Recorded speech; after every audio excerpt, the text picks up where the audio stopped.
तुलसी संस्थान बरौत में युवा सम्मेलन कार्यक्रम का हुआ समापन। नमस्कार, हलचल यूपी न्यूज में आपका स्वागत है। मैं लवकुश शर्मा। आइए देखते हैं इस वक्त की खास खबर।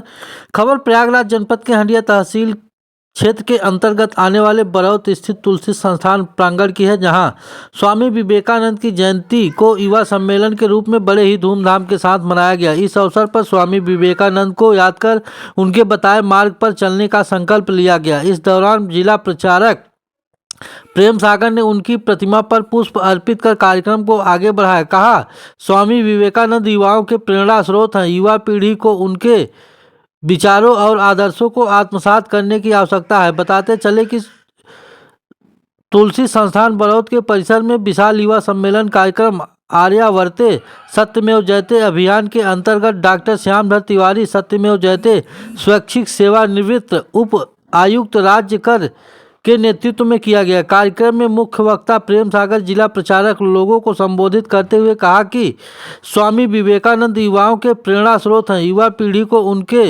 विचारों और आदर्शों को आत्मसात करने की आवश्यकता है। कार्यक्रम में मुख्य अतिथि के रूप में श्रीमती कविता पटेल, जिला अध्यक्ष भारतीय जनता पार्टी गंगापार प्रयागराज व विशिष्ट अतिथि के रूप में किरण त्रिवेदी, जिला उपाध्यक्ष अनिरुद्ध सिंह पटेल, जिला उपाध्यक्ष महेश पांडे, जिला महामंत्री संतोष शुक्ला, जिला मंत्री प्रभाकर द्विवेदी, जिला महामंत्री किसान मोर्चा सहित सैकड़ों की संख्या में कार्यकर्ता मौजूद रहे। जो हमारे महापुरुष की सोच है, उस सोच को, उस सत्य को आगे।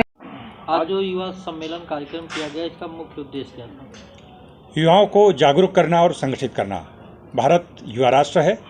आज स्वामी विवेकानंद जी की जयंती का दिन है, इसलिए हम लोगों ने जो राष्ट्र के युवा माने जाते हैं, जिनसे प्रेरित होते हैं युवा, ऐसे करोड़ों युवाओं को और क्षेत्र के हजारों लाखों युवाओं को प्रेरणा देने के लिए हम लोगों ने तुलसी संस्थान परिसर में स्वामी विवेकानंद जी की जयंती का यह आयोजन किया और पूरे प्रयाग से काशी के मध्य के सैकड़ों गाँव के युवाओं को आमंत्रित करके युवा सम्मेलन करके स्वामी विवेकानंद जी के आदर्शों को, सिद्धांतों से उनको परिचित कराने का कार्य करना, यह अपना उद्देश्य था। स्वामी विवेकानंद कहते थे कि नर ही नारायण है। उन्होंने राष्ट्र को ही देवता माना। स्वामी जी ऐसा मानते थे कि भारत के ऋषियों का और दर्शन का जो सिद्धांत है, अद्वैत का सिद्धांत है कि ये हम दो नहीं हैं, हम एक ही हैं। तो यह अद्वैत का सिद्धांत पूरे विश्व को, भारत राष्ट्र को, हमारे गांव समाज परिवार को शक्ति देता है, बल देता है, मार्गदर्शन देता है कि हम अद्वैत वेदांत के दर्शन को समझ करके राष्ट्रीय एकता के कार्य को फलीभूत कर सकते हैं। यह स्वामी जी का आने वाले अनंत काल के लिए भारत और उसके युवाओं को गहरा संदेश है। 22 जनवरी को अयोध्या में राम मंदिर की प्राण प्रतिष्ठा है, इसको लेकर आप क्या कहेंगे? 22 जनवरी को भगवान रामलला का जो उद्घाटन और प्राण प्रतिष्ठा का कार्यक्रम हो रहा है, यह भारत में राम राज्य की ओर बढ़ते कदम का सूत्रपात है। भारत में राम राज्य होगा, हम उसको अपने जीवन काल में यहाँ देख पा रहे हैं और इस दिन से आगे आने वाले वर्षों और दशकों में भारत अपने उन प्राचीन आदर्शों को, सिद्धांतों को पाने के लिए काम करेगा।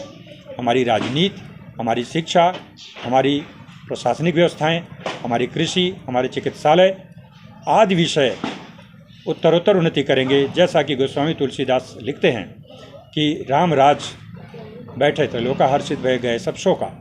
तो भगवान राम की किसी भी रूप में प्राण प्रतिष्ठा और प्रचार प्रसार होने से भारत के लोगों का जीवन अच्छा होगा, हमारे सिद्धांत स्थापित होंगे और हम ऊंचे मानवीय मूल्यों की ओर बढ़ सकेंगे और हम सबका मंगल होगा।